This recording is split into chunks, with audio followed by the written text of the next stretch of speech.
சரித்திரத்தில் எண்ணற்றோர் நமக்கு எடுத்துக்காட்டுகளாக இருக்கிறார்கள். அம்பேத்கருடைய வாழ்க்கை நமக்கெல்லாம் ஒரு பாடம். அவர் சந்தித்த அவமானங்கள் ஏராளம். ஆனால் அந்த அவமானங்களை எல்லாம் அம்பேத்கரை போல வைராகியம் உள்ளவர் உலக சரித்திரத்தில் மோகன்தாஸாக இருந்தவர் மகாத்மா காந்தியாக மாறினார். அமெரிக்காவின் ஜனாதிபதியாக நான் ஆனால் நிச்சயம் இந்த அடிமை முறையை ஒழிப்பேன். தென்னாப்பிரிக்காவில் தனக்கு கொடுமை செய்தவர்களையும் மன்னித்து விடுகிறார். நாம் எல்லோரும் ஸ்டீபன் ஹாக்கிங்ஸை பற்றி படித்திருப்போம்.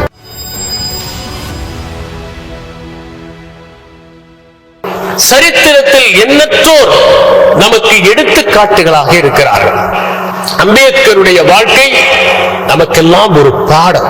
பாபா சாஹேப் அம்பேத்கர் வறுமை சூழலிலே படித்துக் கொண்டிருந்தவர். அவருடைய தந்தை அவரை வழிநடத்தினார். மராத்திய சொற்களுக்கெல்லாம் உடனுக்குடன் ஆங்கில சொற்களை சொல்ல சொல்லி அவர் தந்தை வற்புறுத்துவார். அப்படித்தான் நான் ஆங்கிலம் கற்றுக்கொண்டேன் என்று கூறுகிறார்.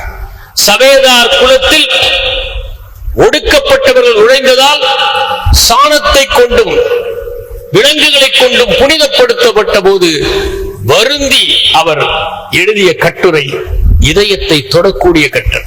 அவர் சந்தித்த அவமானங்கள் ஏராளம். ஆனால் அந்த அவமானங்களை எல்லாம் படிக்கட்டுகளாக ஆக்கிக் கொண்டார். தடைக்கற்களாக அவர் ஒருபோதும் கருதவில்லை. அவருக்கு தேநீர் கொண்டு வந்து கொடுப்பதற்கு கூட மறுக்கிறார்கள். தண்ணீரை குடித்துக் கொண்டு நூலகத்திலே படிக்கிறார். அம்பேத்கரை போல வைராகியம் உள்ளவர் உலக சரித்திரத்தில் மிகவும் குறைவு. அம்பேத்கரை படித்தால்தான் அவர் வாழ்க்கையிலிருந்து நாமும் வைராகியத்தை கற்றுக்கொள்ள வேண்டும் என்பது தெரியும். ஆர்க்கிமெடிஸை பற்றி நீங்கள் இயற்பியலில் படிப்பீர்கள்.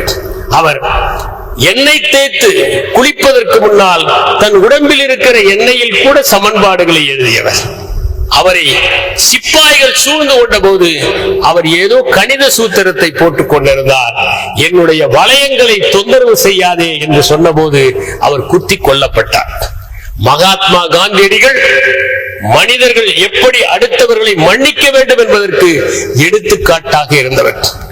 அதே நேரத்தில் அவர் தான் கொண்ட கொள்கையில் எப்படி உறுதியாக இருக்க வேண்டும் என்பதற்கு எடுத்துக்காட்டு. நீதிமன்றத்தில் தலைப்பாகையை நீக்க வேண்டும் என்று சொன்ன போது மறுத்து வெளியே வந்தவர். அவர் ஒரு தொடர் வண்டியிலிருந்து தூக்கி எறியப்பட்ட போதுதான் மோகன்தாஸாக இருந்தவர் மகாத்மா காந்தியாக மாறினார். எத்தனை அடிகளை அவர் தாங்கி இருப்பார், எவ்வளவு ரத்தம் அவருடைய உடலில் இருந்து சிந்தி இருக்கும். ஆனால் அடித்தவர்களை எல்லாம் மன்னித்தார். தனிப்பட்ட காரணங்களுக்காக நான் வழக்கு தொடர மாட்டேன் என்று சொல்லி கொள்கைக்காக மட்டுமே வாழ்ந்த மனிதர் அவர். லிங்கன் சிறிய வயதில் சந்தைக்கு செல்கிறார். அங்கே அடிமைகளை ஆடு மாடை போல பற்களை பார்த்து எலும்புகளை தட்டி வாங்கி கொண்டிருப்பதை பார்த்து அமெரிக்காவின் ஜனாதிபதியாக நான் ஆனால் நிச்சயம் இந்த அடிமை முறையை ஒழிப்பேன் என்று சூளுரை மேற்கொண்டார். ஆனால் ஒழித்தார், சுடப்பட்டார், உயிரை நீத்தார். ஆனால் லிங்கனின் பெயரை வரலாறு ஒருபோதும் மறக்காது. நெல்சன் மண்டேலா பிடிக்கப்படுகிறார், சிறைக்கு செல்கிறார். சட்டையை எல்லாம் கரட்ட சொல்லுகிறார்கள். பிடிபட்டவர்களை எல்லாம் பார்க்கிறார்கள். எல்லோரும் தொந்தியும் தொப்பையுமாக இருக்கிறார்கள். இவருக்கே அவமானமாக போய்விடுகிறது. இனிமேல் உடற்பயிற்சி செய்ய வேண்டும் என்று உறுதி எடுத்துக் கொள்கிறார். சிறையிலே 4 மணி நேரம் உடற்பயிற்சி செய்து உடம்பை இரும்பாக ஆக்கிக் கொள்கிறார். அங்கேதான் புத்தகங்களை வாசிக்கின்றார். விடுதலை போராட்டம் என்பது எப்படிப்பட்டதாக அமைய வேண்டும் என்று வகுத்துக் கொள்கிறார். வெளியே வருகிறார். தென்னாப்பிரிக்காவில் தனக்கு கொடுமை செய்தவர்களையும் மன்னித்து விடுகிறார். அவருடைய வாழ்க்கை ஒரு பாடம். மார்ட்டின் லூதர் கிங் ஜூனியரை நீங்கள் படித்தால்தான் எவ்வளவு தூரம் ஒரு மனிதன் மக்களை கவர்ந்து இழுக்க முடியும் என்பதை தெரிந்து கொள்ளலாம். அவர் எனக்கு ஒரு கனவு இருக்கிறது என்கின்ற ஒரு உரையை ஆற்றுகிறார். அப்போது அந்த உரையை கேட்பதற்கு 2,50,000 பேர் கூடுகிறார்கள். அவர்கள் வெறும் ஆப்பிரிக்கர்கள் மட்டுமல்ல, அதில் அமெரிக்கர்களும் இருந்தார்கள், ஐரோப்பியர்களும் இருந்தார்கள், லத்தீன் அமெரிக்கர்களும் இருந்தார்கள், ஆசியர்களும் இருந்தார்கள். உலக வரலாற்றில் புகழ்பெற்ற உரையாக அது திகழ்ந்தது. எத்தனை அவமானங்களை அவர் சந்தித்தார். செல்மா என்கின்ற இடத்தில் வாக்குரிமைக்காக அவர் ஆப்பிரிக்கர்களை அணிவகுத்து செல்ல செய்கிறார். அடிக்கிறார்கள், ரத்தம் வருகிறது. ஆனால் விடுகிறார்களே ஒழிய யாரையும் திருப்பி அடிக்கவில்லை. தொடர்ந்து சாறை சாறையாக மக்கள் சென்று செல்மாவிலே வாக்குரிமையை பெறுகிறார்கள். அப்படிப்பட்ட ஒரு மகத்தான மனிதராக அவர் திகழ்ந்தார். ஸ்டீவ் ஜாப்ஸை பற்றி நீங்கள் படிப்பீர்கள். அவர் எந்த நிறுவனத்தை தொடங்கினாரோ அந்த நிறுவனத்திலிருந்தே தூக்கி எறியப்படுகிறார். ஆனால் அதற்கு பின் கற்றுக்கொண்டு ஐபோன் என்கின்ற அற்புதமான ஒரு மிடுக்கு பேசியை உலகத்துக்கு தந்தவர் அவர். நாம் ஐன்ஸ்டீனை பற்றி அறிவோம். அவர் மெதுவானவர் என்ற காரணத்தால் ஒரு கட்டத்தில் பள்ளியிலிருந்து விலக்கப்பட்டவர். ஆனால் அவர் தொடர்ந்து பயின்று இயற்பியலில் நோபல் பரிசு பெற்றவர் என்பதை நினைவில் வைத்துக் கொள்ள வேண்டும். ஐன்ஸ்டீன் மட்டுமல்ல, எடிசனும் அவருடைய பள்ளி காலத்தில் சரியாக படிக்கவில்லை. ஆனால் நிரந்தரமாக தூக்கி எறியப்பட்டார் எடிசன். ஆனால் சுயமாக படித்து 1030க்கும் மேற்பட்ட கருவிகளை கண்டுபிடித்த பெருமை அவருக்கு உண்டு. எந்த பல்கலைக்கழகத்திலும் ரைட் சகோதரர்கள் படிக்கவில்லை. ஆனால் பல்கலைக்கழகத்தில் படித்தவர்கள் எல்லாம் முயற்சி செய்த போது இந்த 2 சகோதரர்களும் சுயமாக குறிப்புகளை பெற்று பறக்கிற விமானத்தை கண்டுபிடித்தார்கள். அது உலக வரலாற்றில் போக்குவரத்தையே மாற்றி அமைக்கும் என்பதை அப்போது அமெரிக்கர்கள் நம்பவில்லை. அப்படி மகத்தானவர்களாக அவர்கள் திகழ்ந்தார்கள். போலந்திலே பிறந்த பெண்மணிதான் மேரி கியூரி. போலந்து நாட்டில் பெண்கள் உயர்கல்வி பெறக்கூடாது. அப்போது பிளையிங் யூனிவர்சிட்டி என்கின்ற ரகசிய அமைப்பில் சேர்ந்து அவர் படிப்பை தொடர்ந்தார். பிரான்ஸ் நாட்டுக்கு செல்கிறார். அங்கும் பெண்களுக்கு மரியாதை இல்லை. அவர் ரேடியத்தை கண்டுபிடிக்கிறார். அவரும் அவருடைய கணவரும் கண்டுபிடித்ததை கொண்டு போய் கொடுக்கிறார்கள். நோபல் பரிசு கமிட்டி சொல்கிறது, உங்களுக்கு மட்டும்தான் நோபல் பரிசு கொடுப்போம், மேரி கியூரிக்கு கொடுக்க மாட்டோம். மேரி கியூரி சொல்கிறார், என் மனைவிக்கு நீங்கள் கொடுத்தே ஆக வேண்டும் என்று அவருக்கு நோபல் பரிசு கிடைக்கிறது.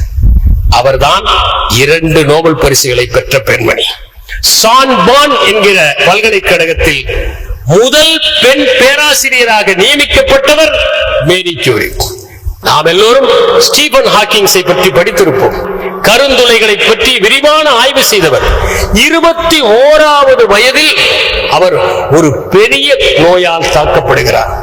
அவர் ஆம்ஃபோட்ரிக் லேட்டரல் ஸ்க்ளீரோசிஸ் என்கிற நோயால் தாக்கப்படுகிறார். இவர் இன்னும் சில ஆண்டுகள் தான் வாழ்வார் என்று நினைக்கிறார்கள்.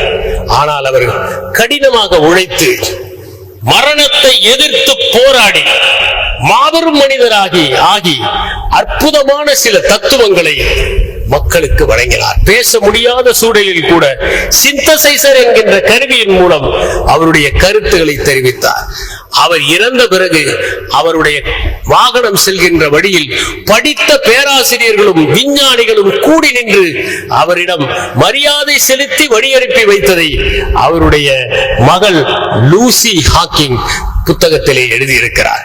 இவர்கள் எல்லாம் வாழ்க்கையிலிருந்து படித்தவர்கள், மரணத்தை வென்றவர்கள், துயரத்தை வென்றவர்கள், சோதனைகளை வென்றவர்கள். இவர்கள் வாழ்க்கையிலிருந்து நீங்கள் பாடத்தை கற்றுக்கொள்ளுங்கள். நான் நீங்கள் வாழ்க்கையிலிருந்து எப்படி பாடத்தை கற்றுக்கொள்வது என்பதற்கு சில நுணுக்கங்களை மட்டும் தெரிவிக்க விரும்புகிறேன். சமைப்பவர்களை பார்த்திருக்கலாம். சமைத்து புத்தகத்தை பார்த்து சமைக்கிறவர்களை சொல்லவில்லை. காணொளியை பார்த்து சமைப்பவர்களை சொல்லவில்லை. கல்யாணங்களில் சமைப்பவர்களை பார்த்து சொல்கிறேன். அவர்கள் 50 பேருக்கு ரசம் என்றால் எவ்வளவு புளியை போடும் என்பதை தோராயமாக எடுப்பார்கள். எவ்வளவு உப்பு என்பதை இன்னொரு கையில் எடுப்பார்கள். எவ்வளவு கடுகு என்பதை இன்னொரு கையில் எடுப்பார்கள். எவ்வளவு கருவேப்பிலை என்பதை இன்னொரு கையில் எடுப்பார்கள். ரசம் தயாராகிவிடும். அவர்கள் எதையும் புத்தகத்தில் கற்றுக்கொள்வதில்லை, அனுபவத்தினால் கற்றுக்கொள்கிறார்கள். அனுபவத்தின் மூலம் கற்றுக்கொள்வதற்கு உங்களை ஒப்படையுங்கள். என்னுடைய கல்லூரியில் செல்வராஜ் என்கின்ற மாணவர் இருந்தார். மகத்தான ஆற்றல் பெற்ற அந்த மனிதர் இன்று உயிருடன் இல்லை என்பது எனக்குள் சின்ன துயரத்தை ஏற்படுத்துகிறது. அவர் கோடு வரைகிற போது அடிக்கோள் இல்லாமல் வரைவார். எந்த கோளும் இல்லாமல் நேராக கோடு வரைகிற ஆற்றல் அவருக்கு இருந்தது. ஒருவரை பார்த்தால் 5 நிமிடத்தில் அப்படியே வரைந்து கொடுக்கின்ற ஆற்றல் அவருக்கு இருந்தது. அவர் எந்த இடத்திலும் போய் ஓவியத்தை கற்றுக்கொள்ளவில்லை. மனிதர்களை உற்று பார்த்தார், வரைவதை நேசித்தார், மலர்களை பார்த்தார், மரங்களை பார்த்தார், செடிகளை பார்த்தார், பறவைகளை பார்த்தார். எப்படி லியோனார்டோ டா வின்சி இவற்றையெல்லாம் பார்த்து பார்த்து தானாக வரைய கற்றுக்கொண்டாரோ அப்படி அவரும் கற்றுக்கொண்டார்.